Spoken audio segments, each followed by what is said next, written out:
O resumo de hoje é do livro Juízes, que é o 7º livro da Bíblia Sagrada. Juízes. O livro dos Juízes relata o que aconteceu com os filhos de Israel em Canaã após a morte de Josué. Foi um tempo de infidelidade e abandono da fé. Como consequência de seus pecados, o Senhor os entregou nas mãos de seus inimigos, e grande foi o sofrimento do povo. Mas em meio ao sofrimento, os filhos de Israel clamavam por livramento, e o Senhor levantava líderes que são chamados de juízes. Eles foram levantados por Deus a fim de libertar os filhos de Israel da servidão e reconduzi-los à aliança com Deus. Assim, pecado, castigo e misericórdia divina resumem a história dos filhos de Israel no livro dos Juízes. Apatia. Alguém, ao comentar sobre as finanças de uma família, assim se expressou: levou 3 gerações, desde as mangas arregaçadas até as mangas arregaçadas. Ele queria dizer que, por meio do árduo labor, a primeira geração daquela família acumulara um substancioso capital. A segunda geração herdou e desfrutou displicentemente a fortuna. E a terceira, para sobreviver, teve que arregaçar as mangas outra vez. Foi isso que aconteceu na vida espiritual de Israel. A geração dirigida por Moisés experimentou as duras penas, construir um relacionamento de fé com Deus. A geração seguinte, dirigida por Josué, se aproveitou da experiência e das bênçãos do passado, conquistando Canaã e nela se estabelecendo definitivamente. Mas depois da morte do líder Josué, apareceu uma geração que não experimentara uma experiência mais íntima com Deus, pois recebera a herança sem avaliar o custo para adquiri-la. Israel começou em êxtase, se assentou na consolidação e terminou em total apatia. Cuidemos para que isso não ocorra em nossa família e em nossa igreja. Ajudando a Deus. Um provérbio espanhol afirma que Deus é uma pessoa muito ocupada, mas gosta de ajuda. Na verdade, Deus não depende de nós para coisa alguma. Se Ele necessitasse da nossa ajuda, não poderia nos ter criado a partir de um punhado de terra. Entretanto, nas suas relações com a humanidade, Deus se limitou de tal maneira que, a menos que os homens cooperem com Ele, os seus planos poderão ser temporariamente frustrados e postergados. Um exemplo disso foi a indiferença com que os homens de Meroz trataram a ordem divina para que Israel derrotasse os sírios. Se eles tivessem colaborado, barrando-lhes o caminho da fuga, a vitória poderia ter sido completa e definitiva. O seu pecado de omissão não foi tolerado por Deus, que amaldiçoou a sua negligência. Será que, como Meroz, não estamos também cometendo o pecado de omissão? Na batalha contra as forças das trevas, estamos saindo em socorro do Senhor? Será que, por não ajudarmos algum necessitado, não estamos deixando de ajudar a Deus? Será que, por não estarmos falando do Evangelho para alguém, não estamos em falta com a missão a nós confiada? Não é possível que o inimigo não esteja sendo derrotado como devia, por falta de nosso comprometimento com a causa de Cristo. Você deseja bênção ou maldição? Deus deseja abençoá-lo, mas você tem a obrigação de tornar isso possível. Humildade. Efraim era a tribo mais populosa e importante do reino de Israel. A sua força e prosperidade lhes subiu à cabeça, e eles se tornaram prepotentes e arrogantes. Talvez o fato de Josué ter sido da sua tribo contribuiu para que julgassem que nada deveria ser feito sem primeiro consultá-los. Gideão convocou os israelitas para a batalha contra os midianitas, mas os efraimitas não lhe responderam. Somente quando a batalha já estava ganha, eles se juntaram a Gideão, impedindo que o restante do exército inimigo fugisse atravessando o Jordão.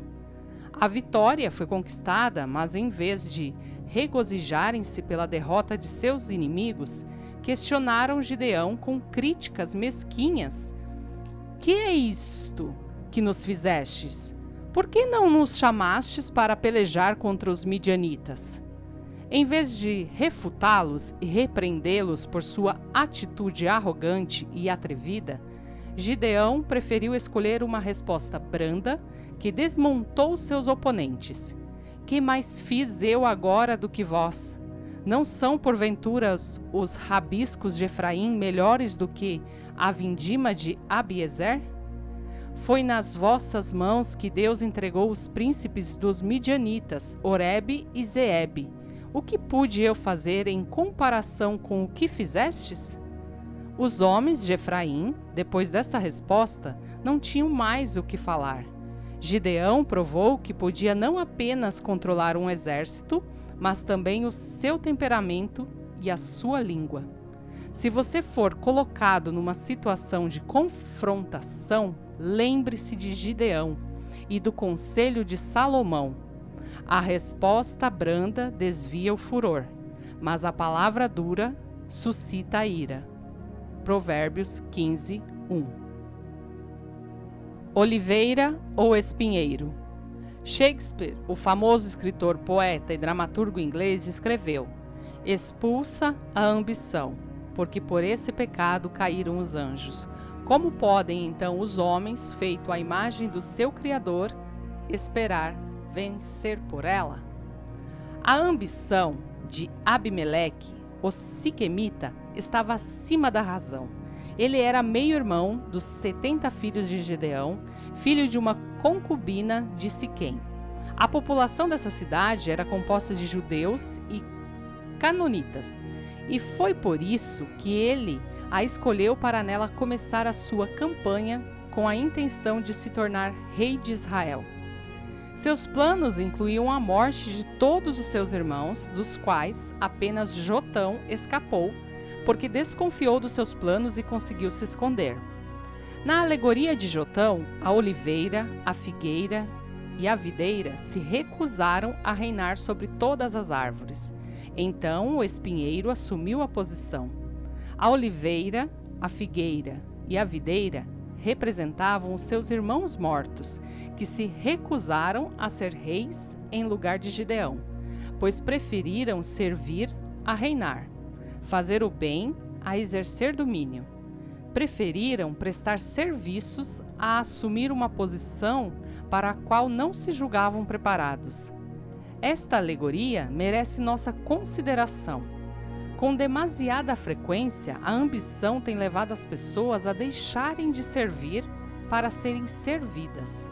A ambição por honrarias, fama, prestígio e posições é destrutiva e mortal. É bom ser importante, porém, mais importante é ser bom. Nunca abandone a sua humildade e doçura. Agrada os meus olhos. No mundo contemporâneo, os émulos de Sansão estão por toda parte. Consideram-se modernos e descolados. Julgam-se no direito de tomar decisões baseadas naquilo que os agrada e não naquilo que Deus aprova. Tomar uma decisão com base não no que diz, mas no que deseja, não terminou quando Sansão morreu. Hoje, infelizmente, a maioria das pessoas conduz a sua vida dessa maneira. Para elas, a ideia de submeter-se a Deus e à sua palavra é loucura inaceitável.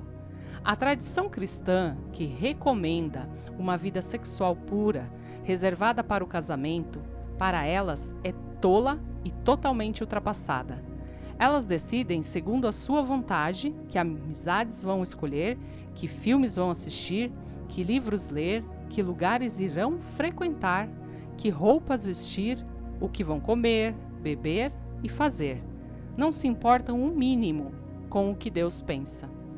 Questões de certo e errado estão eliminadas de suas escolhas, e a monotonia da vida elas avivam através de licenciosas baladas, geralmente animadas por bebidas alcoólicas e destruidores entorpecentes. O fracasso de Sansão constituiu uma solene advertência contra a concupiscência da carne, a concupiscência dos olhos e a soberba da vida. 1 João 2,16. Se esquecem de que, de todas essas coisas, Deus lhes pedirá conta. Eclesiastes 11:9. Porque tudo o que há no mundo, a concupiscência da carne, a concupiscência dos olhos e a soberba da vida, não procede do Pai, mas procede do mundo. 1 João 2,16. Alegra-te, jovem, na tua juventude, e recreie-se o teu coração nos dias da tua mocidade. Anda pelos caminhos que satisfazem ao teu coração e agradam aos teus olhos. Sabe, porém, que de todas essas coisas Deus te pedirá contas. Eclesiastes 11:9. O que é direito? Provavelmente Mica, esse levita renegado, estivesse carente de sustento, pois a apostasia da nação levara o povo a sonegar os dízimos, os quais se dedicavam ao sustento do ministério levítico. Por serem sustentados pelos dízimos, os levitas não receberam terras para cultivar, e desse modo Mica andava vagando à procura de emprego e sustento. Esquecendo-se das leis levíticas, na hora da crise, ele resolveu montar o seu próprio santuário, onde o culto idolátrico foi adotado e de onde poderia tirar o seu sustento, pois muitos se deixaram influenciar pelo seu culto pagão. Por que ele cometeu este desatino? Não havia santuário em Israel? Por que o verdadeiro culto a Jeová estava esquecido? O autor do livro dos Juízes atribui essa loucura ao fato de não haver rei em Israel, e por isso cada um fazia o que bem parecia aos seus olhos. A palavra de Deus deixa claro que não é o homem o árbitro do que é certo ou errado, mas Deus. O pecado é pecado, tanto naqueles longínquos dias quanto no sofisticado mundo tecnológico em que vivemos. A passagem de tempo mudou a tecnologia, mas não mudou o tecnólogo universal. Até que os céus e a terra passem, Mateus 5,18, os princípios do Senhor devem pautar a vida de seus filhos, moldando-os segundo a sua vontade.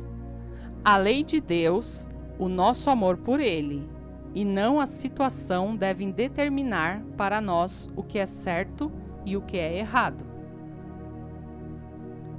Porque em verdade vos digo, até que o céu e a terra passem, nem um i ou um tio jamais passará da lei, até que tudo se cumpra. Mateus 5,18. Não havia rei. O tema central do livro de Juízes é a demonstração clara do que o afastamento de Deus e de suas leis pode causar na vida do seu povo. O sofrimento, o desastre e a morte muitas vezes serviram de estímulo para que o povo de Israel se lembrasse de que tinha um Deus que podia socorrê-lo. Ao longo de todo o livro, a expressão "naqueles dias não havia rei em Israel" se repete inúmeras vezes, dando-nos a entender que o seu autor era favorável à instituição da monarquia em Israel. Seria uma solução para a decadência moral, econômica e espiritual da nação. Isso se provou falso porque mais tarde inúmeros reis de Israel foram os responsáveis por uma apostasia até então nunca imaginada, que finalmente acabou por provocar a rejeição da nação da parte de Deus e, consequentemente, a sua completa aniquilação. O verdadeiro rei de Israel estava vivo, porém eles não ouviam a sua voz. Ele era poderoso, porém eles preferiam confiar em si mesmos. Ele era um Deus santo, mas eles preferiam adorar deuses profanos. Ele era um Deus verdadeiro, porém eles preferiam acreditar em mentiras. Ele era o Deus da vida, mas eles preferiram escolher a morte. Quem é o seu Deus? A maneira como você o adora, serve e obedece revela quem Ele é para você. Irmãos e irmãs, esse foi um pequeno resumo do 7º livro da Bíblia Sagrada, Juízes. Espero que todos peguem sua Bíblia, leem, meditem sobre essa passagem da Bíblia e que Deus os abençoe.